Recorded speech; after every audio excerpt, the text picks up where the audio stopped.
भगवान की धर्म पत्नी है, प्राण वल्लभा है श्री भक्ति महारानी। और इन्हीं भक्ति महारानी के दो पुत्र हैं, ज्ञान और वैराग्य। मान लो भक्ति के दो नेत्र हैं ये, ज्ञान और वैराग्य। ज्ञान वैराग नयन उर्गारी। आजकल समाज में आपको भक्ति तो बहुत दिखाई दे रही है। महाराज ऐसे भक्त हैं कि क्या बताएं। कथाओं में सुन लिया कि एक लोटा जल सभी समस्याओं का हल, तो सुबह सुबह लोटा लेकर के पहुंचे महादेव जी पे। महादेव जी के ऊपर ही अगरबत्ती, महादेव जी के ऊपर ही वो 4 बतासे हैं, 4 चिनोरी और लड्डू। और गणेश जी की मूर्ति बगल में हो तो महाराज गणेश जी की सूंड उठा उठा करके लड्डू ठूसते हैं। ऐसा ही करते हैं ना। और गणेश जी के चूहे को और देखते हैं कहाँ हैं। अगर प्रतिमा में चूहा नहीं है तो मानोगे अरे मंदिर बनाने वालों ने बना दी पर व्यवस्था ठीक नहीं की, ये कोई प्रतिमा हुई। चूहे के भी मुख में लड्डू, मोदक, बूंदी जो मिल जाए उनको सब ठूसते हैं, चिपका के मानते हैं। बिल्कुल यही होता है। और फिर थोड़े समय बाद आप तो चले गए वहां से पूजन करके, इतने में कोई ग्राम सिंह आया। ग्राम सिंह का मतलब शेर नहीं होता, ग्राम सिंह का मतलब होता है श्वान। और वो श्वान आकर के वही बूंदी खाता है जो आप लोग प्रतिमाओं में लगाया करते हैं। यही स्थिति होती है। भक्ति प्रगाढ़ है पर भक्ति होते हुए भी वो अंधी है। क्यों?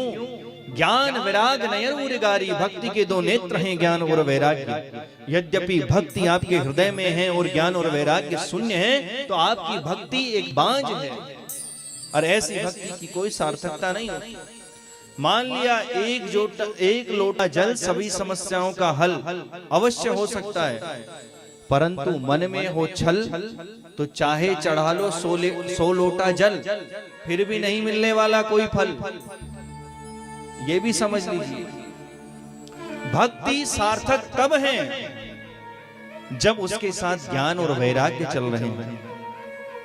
आप भक्ति करने तो जा रहे हैं मंदिर में, परंतु भक्ति क्या है आपको पता ही नहीं है। महादेव की आराधना कैसे करनी है आपको पता ही नहीं है। मंदिर में शुद्धता ही सिद्धता का प्रमाण हुआ करती है।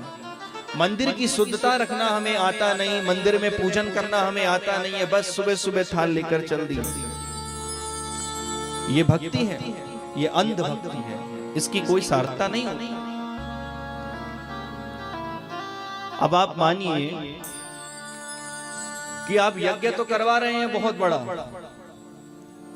ताकि हमारा नाम हो, हमारा प्रसिद्धि हो, परंतु उस यज्ञ में क्या सामग्री लग रही है इसका आपको ज्ञान ही नहीं है, तो क्या यज्ञ वो सफल हो सकता है? बताइए। अरे महाराज मैं तो ये कहता हूं यज्ञ में 5 किलो घी लगाने से अच्छा है तिल वाले तेल की आहुति दो, कम से कम शुद्ध तो है। अच्छा एक महानुभाव हमें मिले, वो कहते हैं महाराज आज तो घी बेचने वाला आया और घी बेचने वाले ने जो शुद्ध घी हमें दिया, क्या कहना, और मुद्रा इतनी कम जिसकी कोई हद नहीं। बोले कितने पैसों में मिला आपको? बोले 280 रुपए किलो का घी दिया है हमें, हमने तो 5 लीटर घी बंधवा लिया और रख लिया। अब मेरे को स्मरण में आया कि 280 रुपए किलो घी, अरे जिस भैंस जिस गाय का दूध 80 रुपए लीटर हो, उसका घी कैसे मिल सकता है 290 रुपए? बगल में हमारे बैठे हुए थे एक गाड़ी के मैकेनिक सर्विस करने वाले साथ में, वो कहने लगे बाबा एक बात बता मुझे, तू 280 रुपए किलो घी ले आयो, मैं तो गाड़ियन को इंजन खोलूं तो वहां मैं 300 रुपए किलो तो ग्रीस लगा दूं, तू घी कैसे खावेगा?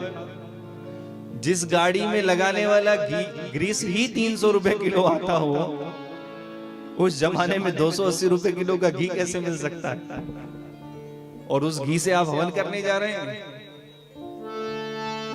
तो आजकल बिना ज्ञान की भक्ति अंध हो चुकी है। व्यक्ति भक्ति करने तो बहुत पहुंच रहे हैं पर पता ही नहीं कि भक्ति करनी कैसे है।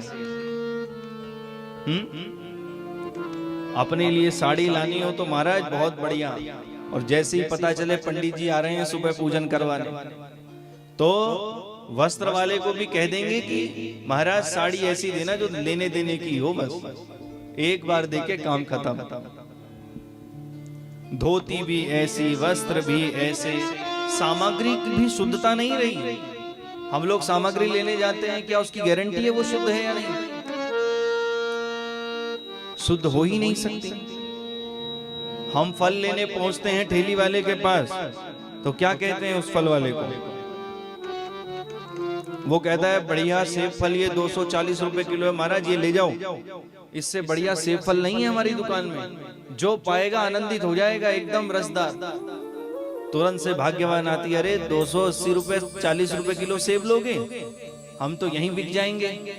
अरे हमें तो पूजा के लिए दो, जो सूखे मूखे जो छोटे बेर जैसे सेब होते हैं ना, जितने बेर होते हैं उतने सेब आते हैं, तो वो वाले सेब लेकर के जाते हैं पूजन में, कथाओं में। तो शुद्धता कहीं बची नहीं, क्योंकि ये भक्ति बिना ज्ञान की भक्ति है, और जहां भक्ति में ज्ञान नहीं वो भक्ति अंध मानी गई है। भक्ति हमेशा ज्ञानवान होनी चाहिए। क्या करना है, क्या नहीं करना, किस प्रकार से पूजन होता है, किस प्रकार से भक्ति होती है, किस प्रकार से अर्चन होता है, सब जानकारी होनी चाहिए। ये भक्ति की प्रगाढ़ता, यही त्रिवेणी का संगम श्रीमद् भागवत की कथा में बतलाया।